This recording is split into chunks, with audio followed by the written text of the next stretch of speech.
à tous, bonjour Play, aujourd'hui on se pose la vidéo, la première vidéo du mois Halloween. Comme vous avez pu l'entendre à la musique que je viens de mettre juste avant, c'est pour ça que j'ai mis un peu plus de temps à sortir et faire l'intro. Aujourd'hui c'est la première vidéo du mois Halloween, donc en fait j'explique un petit peu le concept du mois Halloween. C'est qu'en gros, toutes les vidéos qui sont quotidiennes, il ne va pas y en avoir ce mois-ci, jusqu'à la fin du mois d'octobre, jusqu'à Halloween, il n'y aura pas de vidéo quotidienne que je fais à la base. Il n'y aura que des vidéos horreur. Je ne vous dis pas encore quelle vidéo horreur. C'est là, moi je me disais, pour commencer le mois Halloween, il faut une vidéo pas hyper originale, il faut un truc tu vois, tout simple, un truc face cam, sans effet montage, tout ça. En gros, aujourd'hui je vais vous raconter des threads d'horreur que j'ai trouvé sur Reddit, sur le forum Let's Not Meet. Ça change un petit peu du forum que je prends d'habitude, parce que d'habitude je vais sur le forum thread et je raconte des threads normales. Donc vous allez avoir une intro un peu différente de celle que je vous en d'habitude, parce que en gros je vais mettre de la musique, je vais vous la faire écouter. Non, vous allez voir dans l'intro, je vais vous la faire écouter, vous allez découvrir par vous-même. C'est une intro Halloween un petit peu, j'ai juste enlevé la musique et changé la musique. Et c'est une intro que j'ai déjà utilisée il y a longtemps, mais je me disais pour la nostalgie un petit peu, et puis aussi un petit peu le côté horreur, on peut retourner aux sources quoi. Voilà. Et donc je vais aller m'installer là où je m'installe d'habitude, sur une chaise là, et je vais vous raconter des threads avec mon téléphone qui est par terre, mais je vais le récupérer. Et je vais vous raconter donc des threads que j'ai trouvés. Donc il y a 4 threads que j'ai trouvés sur le forum Let's Not Meet français. Donc je vais bien sûr changer les prénoms des gens qui les ont publiés sur le forum Reddit. Et je vais changer juste les noms. Alors, encore une fois, je tiens à le préciser, les noms que j'utilise sont complètement fictifs. Je ne vise personne, je ne cite personne, mais des fois, les noms sont notés, mais des fois, moi, je préfère changer pour des raisons d'anonymat, je préfère changer le nom des créateurs qui ont posté l'histoire. Donc, je vais aller m'installer là-bas, et on se retrouve tout de suite, après l'intro, avec la musique changée. Allez, à tout de suite.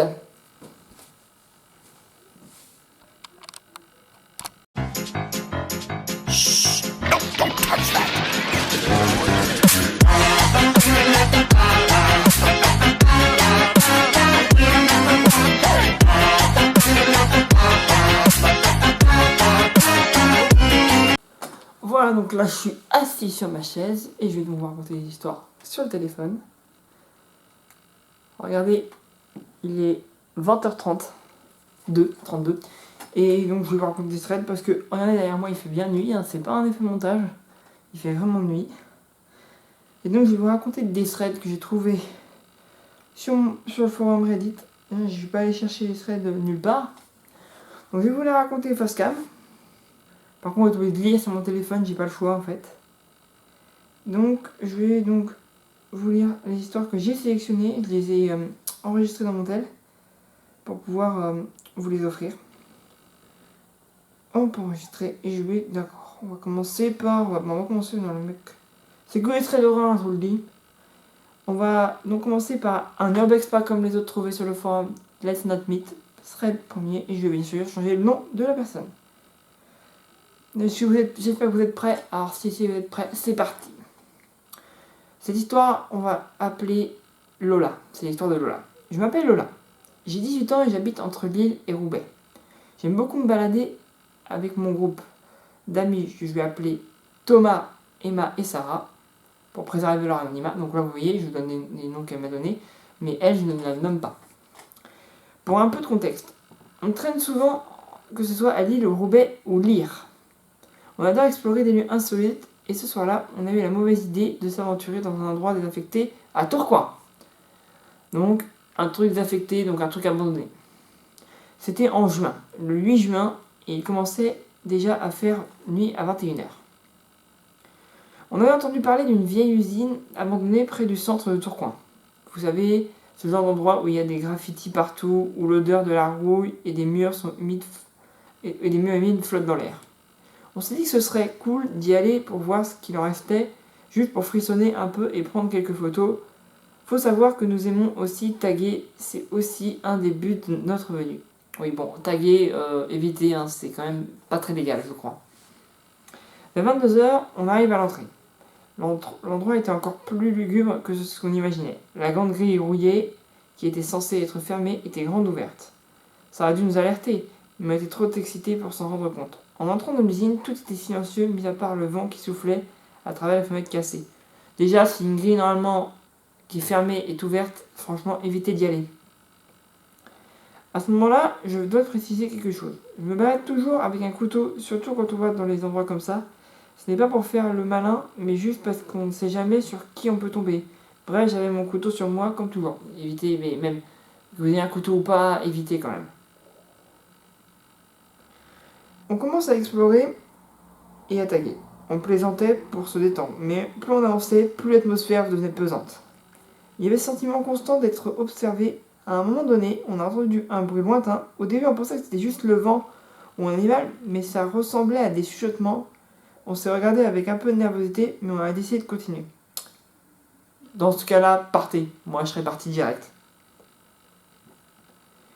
Et puis, sans en prévenir, on entend des cris. Pas des cris joyeux, mais des éclats de rire, mais des hurlements humains perçants, comme si quelqu'un était en danger.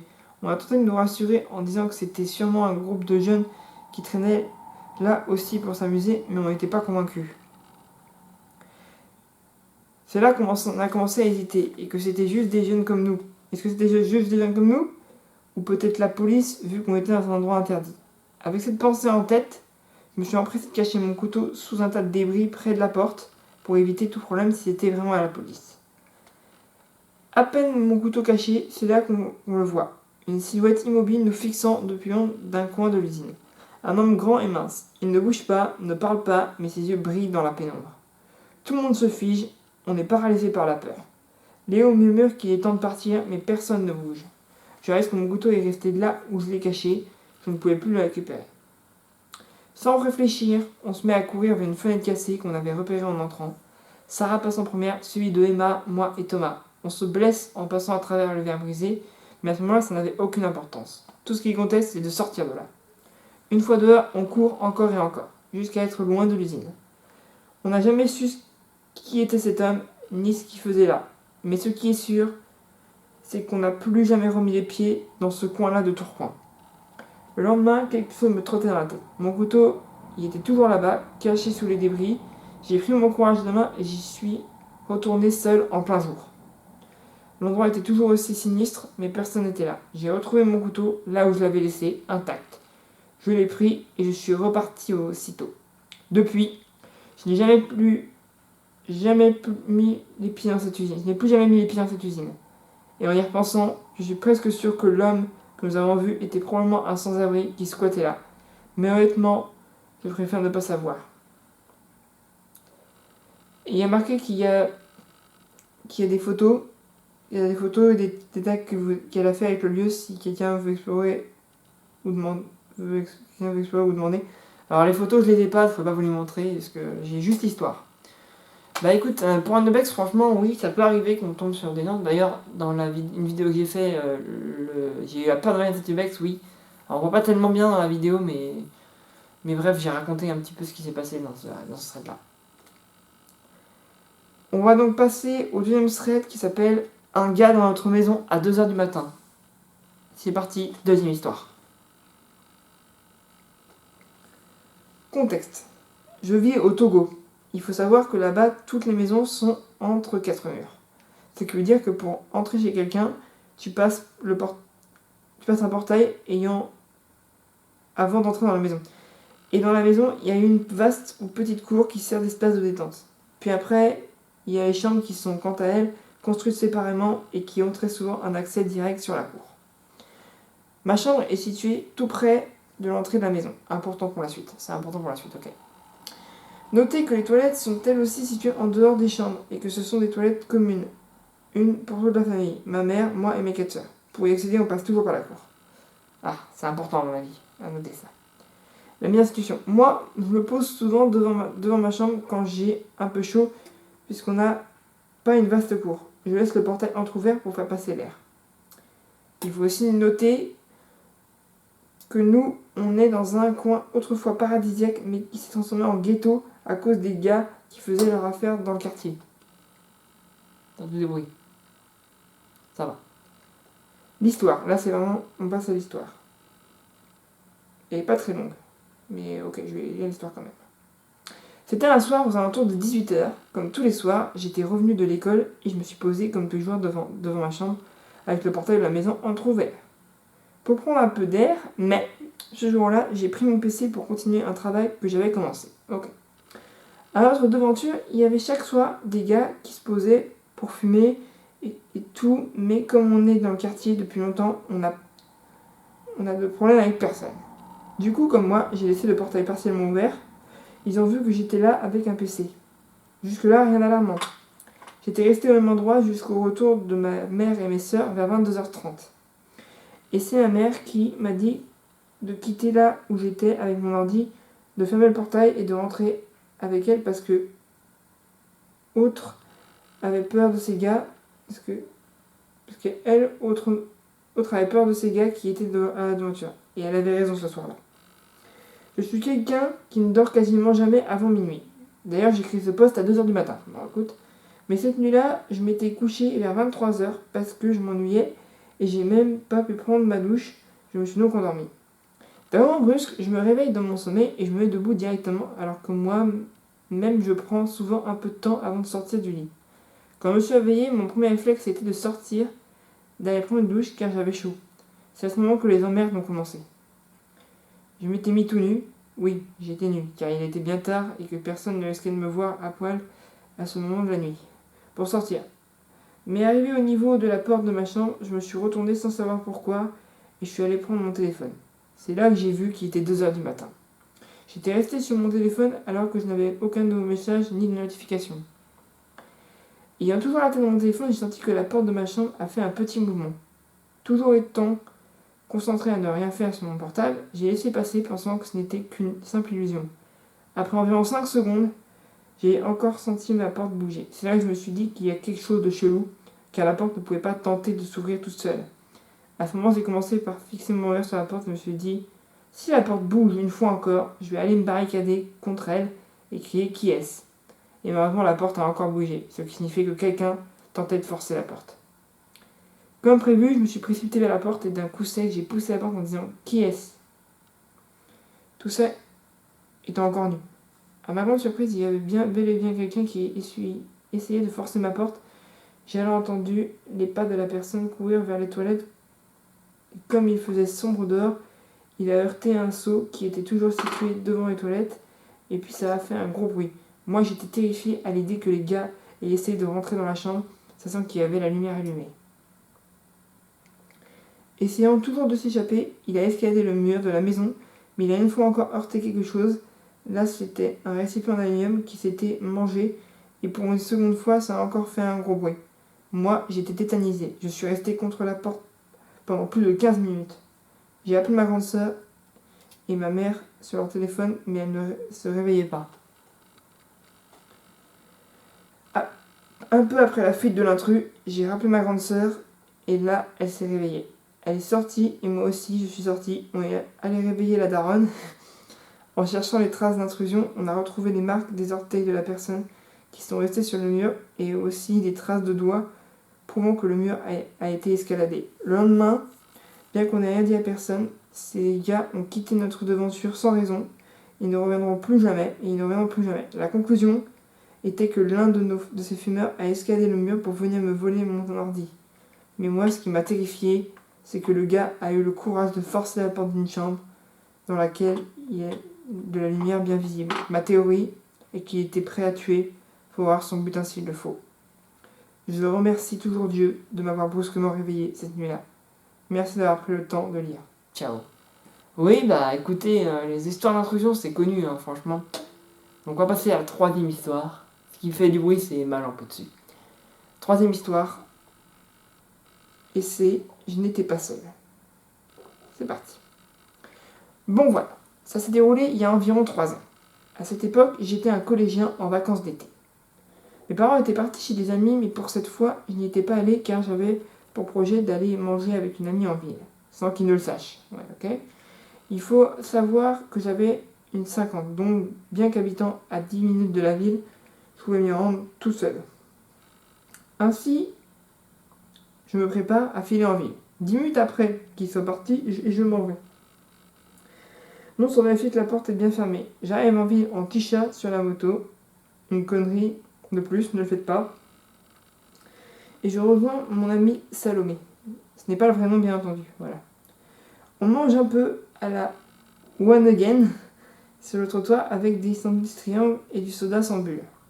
Finalement, je pars tôt car elle a de la famille chez elle et je ne me vois pas y aller alors que sa mère est à la maison. Donc, un peu déçu, je pars environ 1 heure après être arrivé en ville, aussi stressé par le fait d'être pris sur le fait par mes parents. Je rentre et étonnamment, la lumière du palier est allumée, mais mes parents ne sont pas là. De plus, j'avais un chien qui avait une grosse tendance à japper comme un taré dès qu'un membre de la famille revenait à la maison, et ce coup-ci pas un bruit. Donc je la cherche, une fois la moto rentrée, mais pas moyen de la trouver. Je me dirige donc naturellement vers la porte de la maison, me disant qu'elle devait sûrement dormir dans la grange. Et là vient la première douche froide. J'étais absolument certain que la porte était fermée à 99,99%, mais elle est bien là, entrouverte de quelques centimètres. Je me précipite à l'intérieur, un peu stressé, et allume la lumière du salon. Le soleil étant tombé entre-temps, les plombs sautent, et du bruit beaucoup trop fort à mon goût s'échappe du sous-sol, où se trouve le compteur. Je vais donc à la porte, elle aussi était entrouverte. À ce moment, jamais ouvert. Cette porte n'est jamais ouverte, absolument jamais, car elle a créé des courants d'air avec la porte du bas. Autant vous dire qu'il n'y a pas moyen que je descende là-dedans. Je m'en vais donc dans ma chambre, la femme à double tour et tient un petit couteau comme si je savais que quelque chose d'autre n'allait pas. J'attends des heures que mes parents rentrent et en me disant que je faisais sûrement un peu beaucoup pour pas grand-chose. Je descends donc les marches et est accueilli par mes parents qui me grondent car la porte d'entrée et la porte du sous-sol sont grandes ouvertes. Je leur ai jamais parlé, mais je suis intimement convaincu qu'un mec se cachait là dans mon sous-sol. Merci d'avoir lu, ne vous inquiétez pas pour le chien, on l'a retrouvé le lendemain, sain et sauve. Ouais, je suis content que le chien aille bien. Pour vous dire, ouais, mais franchement, si ça vous arrive vraiment, parlez-en à vos parents parce que c'est pas normal. Moi, je pense que c'est mieux d'en parler. Mais oui, parlez-en, si ça vous arrive. On va passer à la dernière histoire, l'inconnu au masque. Elle n'est pas très longue, je trouve. À mon goût. C'est la dernière histoire, la quatrième et dernière histoire. L'inconnu au masque. Cette histoire est arrivée il y a environ 1 an lorsque j'avais 17 ans. C'était le 7 novembre et moi et mes amis étions chez moi pour regarder un film. On était 3, moi et mes 2 amis d'enfance. Vers la fin de soirée, quand elles allaient partir, je leur ai dit que j'allais les reconduire chez elles. Il faut noter qu'elles habitaient à 2-3 rues de chez moi. Pendant qu'elles prenaient leurs choses et qu'elles mettaient leurs souliers, je suis sorti à l'extérieur pour prendre l'air. Je me suis assis au milieu de la rue. Il était minuit et j'appréciais le silence de mon quartier calme. Quand je tournais la tête, j'ai vu un homme grand avec un sac à dos me regarder attentivement. Il était également au milieu de la rue. Il était à environ 20 mètres de moi. Je me suis dit qu'il devait probablement se demander ce que quelqu'un faisait assis toute seule au milieu de la rue à cette heure-là. Et donc, qu'il voulait probablement s'assurer que j'étais correct. Donc je me suis levé et je me suis dirigé vers le trottoir pour lui faire comprendre que j'allais bien sans interagir avec. Après cela, je l'ai vu aller dans la ruelle de ma rue. Il y a beaucoup d'entrées d'appartements et de maisons qu'on peut accéder par la ruelle. Donc je me suis dit qu'il rentrait sans doute chez lui. Par la suite, mes amis m'ont rejointe à l'extérieur. On a commencé à marcher vers leur maison, mais quand on est arrivé au niveau de la ruelle, je n'ai pas pu m'empêcher de regarder. Je vois derrière un buisson, dans la ruelle, un homme accroupi en nous fixant et sur son visage il avait un masque blanc. J'ai trouvé une photo sur internet qui le représente bien, sans dire à mes amis, parce qu'à ce moment-là, nous ne sommes pas encore en danger. On continue à marcher, cependant quelques secondes plus tard, je me retourne et il est sorti de la ruelle et marche désormais derrière nous, à environ 5 mètres, avec son masque blanc et un long couteau dans la main. Alors là, j'ai senti mon cœur tomber dans mon estomac. Discrètement, je me tourne vers mes amis qui sont là, en train de rire et parler, et je leur dis, les filles, il y a quelqu'un avec un masque et un couteau qui nous suit. Ne comprenant pas, elles se retournent et se rendent compte de ce que j'ai dit est vrai. On se met alors à courir jusqu'à chez mon ami, Et l'homme fait simplement marcher. On réussit à rentrer chez mon ami et on dit tout à son père qui ne croyait pas. On regarde alors par la fenêtre du devant de la maison et on voit au milieu de la rue se tenant devant la maison l'inconnu au masque. On dit à son père de venir voir. Après avoir regardé par la fenêtre, il a immédiatement appelé la police. En parlant à la police, il a regardé par la fenêtre et l'homme était parti. Peut-être en réalisant que nous appelions la police. Après avoir tout expliqué à l'opérateur, il a dit qu'il allait peut-être envoyer une patrouille pour regarder les environs, mais que vu que nous étions plus en danger, ça ne servirait plus à rien. Ensuite, le père de mon ami est allé nous reconduire chez nous et nous l'avons aperçu au loin. Je suis rentré chez moi je suis allé me coucher. Je n'ai jamais eu de réponse. La seule piste que j'ai est que une de mes amies avec qui j'étais ce soir-là était amie avec un gars membre d'un gang de la rue et que le matin, avant qu'on se voie, elle avait bloqué de partout car il devait avouer avoir des sentiments pour elle mais aussi des envies de faire du mal aux gens. Il commençait à prendre trop de drogue et mon ami a arrêté son amitié là. Je ne sais pas si ce garçon-là, quelqu'un du même gang que de rue, ou une pure coïncidence, mais cet événement me marque toujours et maintenant, à chaque fois que je reviens chez moi, je regarde vers la ruelle. Merci de votre lecture, n'hésitez pas si vous avez des questions. Ouais, bah là, oui, peut-être que c'était le manque du gang ou pure coïncidence, c'est possible. En vrai, moi, j'aurais fait pareil. Je serais parti, j'aurais couru, voilà, vraiment. Mais franchement, ça peut exister, des gens comme chelou comme ça, mais vraiment, voilà. Voilà, ouais. Ouais. Bah, moi, je pense que on va s'arrêter là pour cette vidéo parce que moi, j'ai pas d'autres threads à lire. J'ai tout lu. Oui, j'ai tout lu. Je vais juste regarder s'il n'y a pas un thread qui peut être intéressant. Oui, il y en a un autre. Je vais regarder s'il est pas trop long.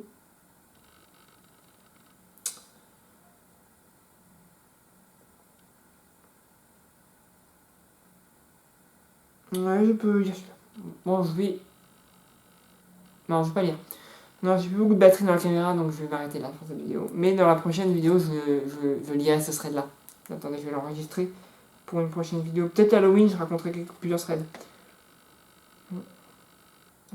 Enregistré. Voilà, c'est enregistré. Donc voilà, bah, on va s'arrêter là. Je vais poser le téléphone sur la table. On va s'arrêter là pour cette vidéo. Bah, j'espère qu'elle vous a plu. Hein. Si c'est le cas, n'hésitez pas à liker. Si vous avez des histoires aussi à me partager qui pourraient faire un thread spécial abonné par exemple, n'hésitez pas à les partager sur mon compte Instagram PowerChainYTV. N'hésitez pas non plus à me rejoindre sur Instagram PowerChainYTV, sur mon compte Snapchat PowerChainYTV, sur mon compte TikTok PowerChainYT. N'hésitez pas non plus à vous abonner à ma chaîne YouTube, ça me fait très, très plaisir. On est sur la route des 200 abonnés. Très peu, il m'aurait vraiment 11 ou 12 abonnés qui me manquent pour atteindre les 200. Si vous me faisiez atteindre les 200 abonnés, je serais vraiment hyper content. N'hésitez pas non plus à aller voir les vidéos qui ont été bloquées sur YouTube sur ma chaîne Vimeo. Vous allez aller sur Vimeo, sur internet, et vous marquez PowerChain, vous allez me trouver. Là, il y a 2 vidéos, des vidéos qui ont été bloquées par YouTube. Mais là, vous pouvez les voir sur Vimeo. Voilà, donc merci beaucoup, merci à tous, et à bientôt pour nos aventures. Et n'hésitez pas à suivre les vidéos du mois Halloween avec attention. Bye!